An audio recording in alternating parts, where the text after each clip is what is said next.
ప్రజల వెంట ఉండే పార్టీ బీజేపీ అని ఆ పార్టీ ఖానాపూర్ అసెంబ్లీ నాయకులు అజ్మీరా హరి నాయక్ అన్నారు. నియోజకవర్గంలోని ఆదివాసీ గిరిజన గ్రామాల్లో ఆయన పర్యటించారు. తిమ్మాపూర్, సింగరాయిపేట గిరిజనులతో మాట్లాడి సమస్యలు అడిగి తెలుసుకున్నారు. కేసీఆర్ ప్రభుత్వంలో సరైన వసతులు లేక ప్రజలు ఇబ్బందులు పడుతున్నారని హరినాయక్ అన్నారు. బీజేపీ ప్రభుత్వం అమలు చేస్తున్న సంక్షేమ అభివృద్ధి పథకాలను సద్వినియోగం చేసుకోవాలని సూచించారు. రాబోయే రోజుల్లో బీజేపీ ప్రభుత్వం అధికారంలోకి వస్తుందని ఆశాభావాన్ని వ్యక్తం చేశారు.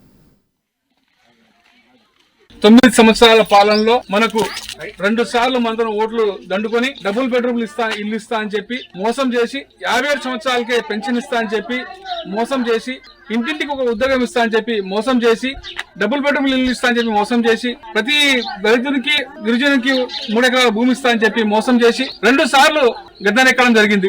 ఏ రోజు కూడా ప్రజల కోసం గాని రైతుల కోసం గాని ఏ రోజు కూడా ఆలోచించలేదు. ఒక దళిత బంధువు అని చెప్పి ఈ రోజు దళితులుగా మోసం చేయడం, రైతు బంధువు అని చెప్పి ఏదో ముష్టి చేసినట్టు సంవత్సరానికి 2 సార్లు 10,000 వేసి ఇది రైతుల మోసం చేయడం, గిట్టుబాటు ధర